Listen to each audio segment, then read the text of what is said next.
In this video, I want to give you 5 ways to boost your motivation fast. If you're in a slump, if you feel unmotivated, if you feel like you can't accomplish your goals or you don't have the vigor or the motivation or the drive to really go after your goals and accomplish them, this video will help. And I'm gonna give you 5 things. Now, first thing you need to understand is that nobody is motivated 100% of the time. This is very important. Nobody is motivated 100% of the time. So what you're gonna need is some discipline as well. Motivation means, man, I feel like it. I'm excited. I'm going after it. You don't need discipline if you're motivated. But when you're not motivated, you need discipline, because discipline means you do what you're supposed to do when you're supposed to do it, whether you feel like it or not. It's very important. Now we're gonna talk about discipline as well in this video, but discipline is harder than motivation. So if you can actually get some motivation, then accomplishing your goals will be easier. I just want to preface this video by knowing it's not 100% dependable. And here are 5 tips on building your motivation. Number 1, do not waste your dopamine. You need dopamine to have motivation. Dopamine is the neural transmitter that is actually responsible for motivation and drive. And when your dopamine levels are high, you feel incredible. Your quality of life and your well-being, actually the amount of pleasure that you can experience, is in direct proportion to the amount of dopamine that is in your system at any given time. But the problem is people waste their dopamine. So I want you to think about dopamine. I'm gonna draw this bucket. Let's say this is a bucket. And in this bucket is dopamine. Everyone has a baseline level of dopamine. However, when you get what's called a dopamine spike, or however, when you do something that really spikes your dopamine, what happens is you actually use the dopamine that's in your bucket, for lack of a better term. And then after that, your dopamine levels are low. Now, here's the thing. Your dopamine levels will rise back up to baseline over time. But here's the problem. People who say they're unmotivated all the time, what happens is, oh man, they'll play some video games. All right, that's gonna take you some dopamine. Then they'll go on social media, scroll social media, get some dopamine hits there. Then they'll, at night, man, maybe they go to the bar and drink. And they're doing all these things that take away from they're doing all these things that actually use their available dopamine, and they never give their dopamine reserves chance to replenish. So the key is to not waste your available dopamine on bullshit. You want to keep it there because it's a renewable resource, but you want to use the dopamine in your bucket to deploy against your goals. Because if you use it all on pornography, social media, video games, those things aren't bad within themselves, but if you use all your dopamine on that, you've kind of squandered this tool that should be used to deploy against your goals. So what you want to do is you want to avoid cheap dopamine. And cheap dopamine are things, but are not limited to, casual sex, social media, swiping Tinder, video games, excessive partying, recreational drugs, drinking, shit like that. These things actually spike your dopamine. Your dopamine reserves will be deplenished after engaging in these activities. You actually want to limit your consumption of these vices. Basically, pretty much all vices will use up your available dopamine. And you probably won't get any of it back until you went to sleep or something, because a lot of times it's created while you sleep. Don't want to waste your dopamine, because if you waste it, you won't have motivation. But even if you don't understand, I tried to make that biological part of this, as easy as possible. But even if you just look at it from a rational point of view, let's say you're one of these work hard, play hard motherfuckers, and you go out to some nightclub. Boom, that's gonna be dopamine, crazy. And you're meeting all these new people, because dopamine, novelty sparks dopamine. The music's playing loud, boom, boom, boom. You're meeting these new people, novelty. Maybe you start drinking. Maybe you start doing some recreational drugs. Maybe you have casual sex with some chick you just met. Boom. Now all your dopamine's used up, but let's put that aside. Just the contrast of that night, then you gotta go do accounting for your business the next day or some boring. Like, when you do all this crazy exciting shit, the fucking boring shit that you have to do to succeed, there's gonna be some boring shit you have to do to succeed, is gonna seem even more boring. Just in kind, the regular shit is going to seem even worse in comparison to that. So you really have to guard your dopamine. What that looks like for me is, I don't drink. I don't do any recreational drugs. I don't really go out to nightclubs or parties. I still have fun, but it's not this over the top, ragers where I got to recover the next day for that shit. I don't do that because I need my energy to deploy against my goals, but I also know that I got to guard my dopamine because dopamine is motivation. Without dopamine, there is no motivation. And there are some things you can do that will increase your dopamine, right? They will increase your baseline dopamine without causing some peaks. So what you could do, and these things have been shown to increase your baseline dopamine without the drop that comes after it. So one of them is cold therapy. Cold showers. I do cryotherapy. I do cold showers. Some people do cold plunges and shit, but I do cold showers and I go to cryotherapy a few times a week. Cold exposure has been shown to increase baseline dopamine by 200% or more, depending on the duration. And there's studies that back that up. In fact, back in the day, before like drugs were invented and shit, cold exposure was a tool they utilized to treat depression because it spikes dopamine. They didn't know that at the time. They just knew when they threw a motherfucker in some cold shit. He wasn't as sad later. So cold showers, working out increases baseline dopamine. Caffeine actually increases baseline dopamine momentarily. And there's this one drug, and you can get it from, Amazon or offline, and it's been shown to increase dopamine for a brief period of time, baseline dopamine without the subsequent drop. But the first thing you got to do is guard your dopamine. The next thing you need to do to increase your motivation is more psychological. See, the first one was biological, right? You can't out-discipline biology. That's one thing you should understand. Biology will always win. You cannot out-discipline biology. Second tip is psychological. And if you've been watching any of my content, you may know what's coming. It's called the list of hate. When I talk about the list of hate, there's always someone in the comments, probably a variety of people, maybe even you, who said, oh man, you shouldn't hate people. You shouldn't use hate, man. You should use love, or some corny shit like that. And I understand what you're saying. I'm just giving you a tool. Take it or leave it. But what you want to do is make a list of everybody who's crossed you, everybody who's done you wrong, anyone who said you couldn't do it, you couldn't accomplish your goals. Even think back way into the past. Everyone who's crossed you, everyone who said you couldn't do it, women who cheated on you, bitches who rejected you, all types of shit. Put them on the list. Look at that list every morning and know that the only way to get back at these motherfuckers is to succeed. Frank Sinatra said, Sammy Davis Jr. is the only nigger I'm letting in here. That was his main.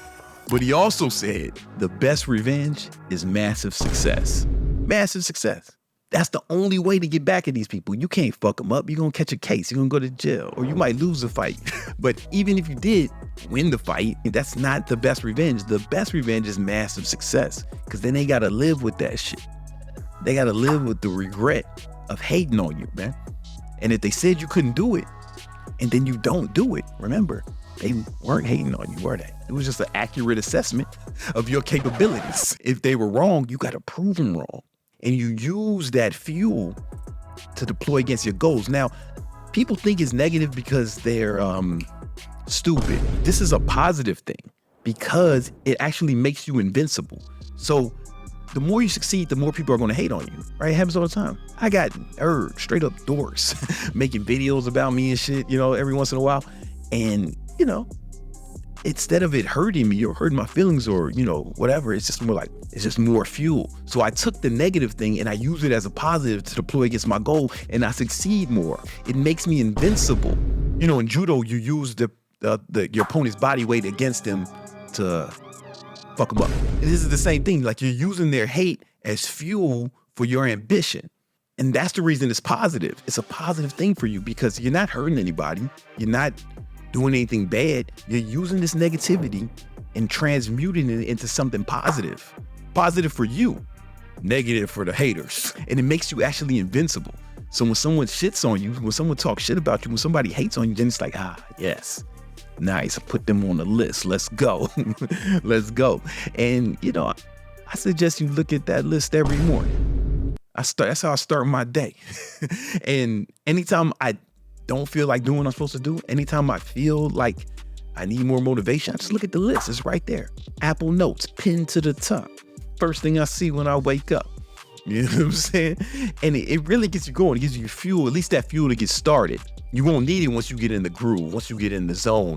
You might not need that anymore. But nobody's motivated all the time. Nobody's just naturally motivated all the time. But the list of hate, man, I'm telling you, man, that shit'll get you going. And the beauty of this is, the more you succeed, the more people are going to hate. Everybody. Like, they killed Martin Luther King. He seemed like a pretty cool dude. You know what I'm saying? He did some good things.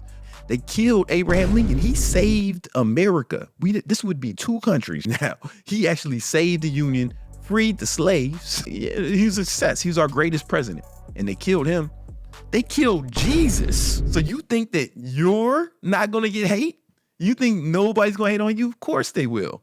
And it's easy to say, oh, you just shouldn't care. Shut the fuck up.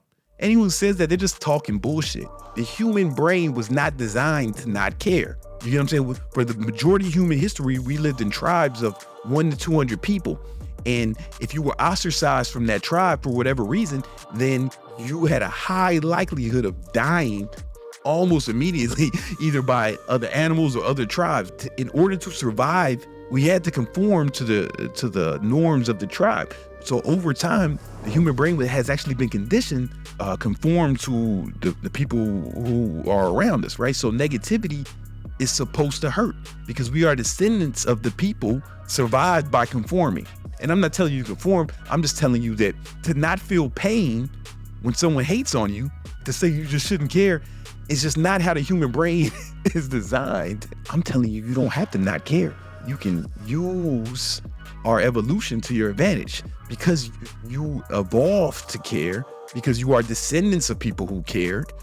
In fact, if they didn't care, you wouldn't be here.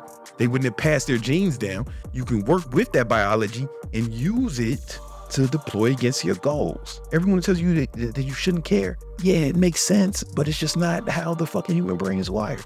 So instead of pretending it doesn't care or ignoring it or whatever, we're gonna use that as fuel.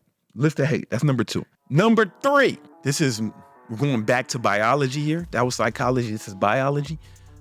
Get enough sleep, because a lot of your dopamine is made when you are sleeping. It's made at night. And that's when your brain replenishes its dopamine reserves.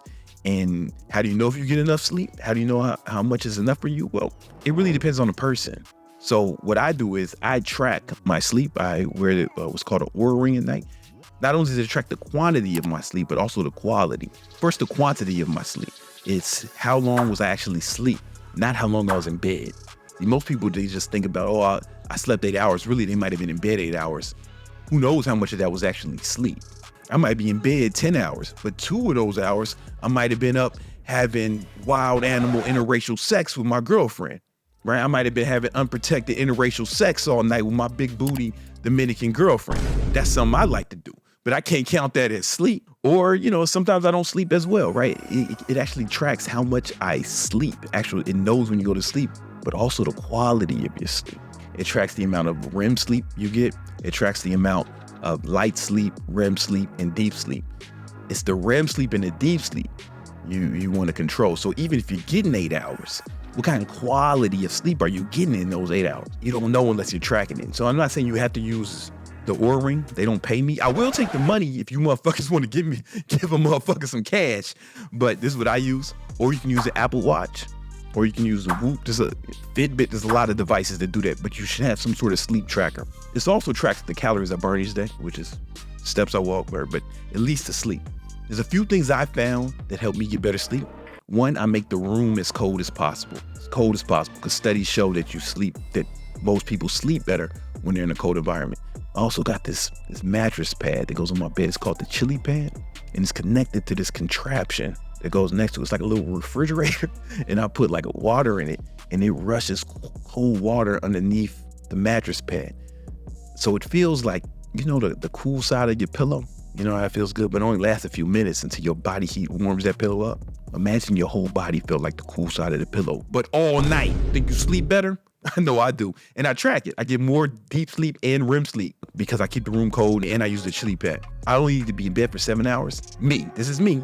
right? I can be in bed 7 hours, but even though it's less sleep than what's typically prescribed, the quality of my sleep is way better than it was before, or than most people. And as a result, I have more dopamine rushing through my system and just more energy. If you are tired, it's difficult to be motivated if you're fucking sleepy. You're tired, you might as well be retired, because you ain't gonna be able to outwork a motherfucker with tons of energy who's well rested. So that was another biological one. Here's another psychological tip. One thing I do that I've noticed separates me from some other people, right? One of the reasons I've been able to accomplish so much is I had this weird thing where I take pride in doing things that other people think are difficult. I have a tip on how you can develop this, but first let me just tell you what it looks like. It looks like, when you see something and it's difficult, and a lot of people say, oh man, I don't want to work that hard, or man, I don't want to do that, or man, that's a lot of discipline. For example, I weigh everything I eat, even at restaurants, everywhere I go. That's why I'm 41 years old and I look like this, you know what I'm saying? Where most guys my age are looking like fat slobs. I whip my scale out at a restaurant and I'm weighing my food, and I was with some people and somebody said, oh man, that takes a lot of discipline. You do that all the time. And I just said, oh yeah, it's not for everybody, man. I'm an extremist, that's all, right? I'm just trying to be nice. But in my mind, I was like, man, I could never do that. I could never have that much discipline. And I was thinking, bitch, there's all types of shit I do that you couldn't do. And weighing my fucking food, controlling the amount of food I put in my mouth is the fucking least impressive thing on that list, on that long, exhausted list of shit I do better than you. I'm a psycho. But because I'm a nice person, or I try to be, I was like, oh yeah, man, it's not for everybody. Yeah, no, it's just what I didn't want to make it feel bad, but I did take pride in it. I liked that they said they couldn't do it. And it's this weird pride you want to take in working hard and being tough. So when you're not motivated, you can get motivation from knowing, this is when regular motherfuckers will quit. This is when the motherfucking suckers are throwing the towel. This is the part that separates me from my competitors. This is the part that will allow me to shit on the haters. This is the reason, because I'm gonna keep going when everyone quits. This is the reason why I will succeed. This is the reason why my kids' future is gonna be better than my past. This is where I lay down my legacy. And I just kind of think about that all the time. Every time I get to them points where I feel like quitting, or like, oh man, it's tough now, I'm like, nah. This is the point where the fucking losers will quit. This is where the regular motherfuckers will quit. This is where the fucking chumps will stop. This is what separates the chumps from the champs. The winners from the whiners. You know what I'm saying? The pros from the hoes. You know what I'm saying? And I think about that, and I remind myself of that all the time. Every time I hit that point, this is the point where the fucking regular people will quit. This is why I'm better than them at this, right? I'm sure that woman has redeeming qualities, outside of her diet choices. If you can start to cultivate that attitude, you get motivation from that. So it kind of flips. When you recognize, man, I don't feel like doing this. And if you can just remind yourself, oh, this is when motherfuckers quit. And knowing that your superiority will actually come from you doing what they want.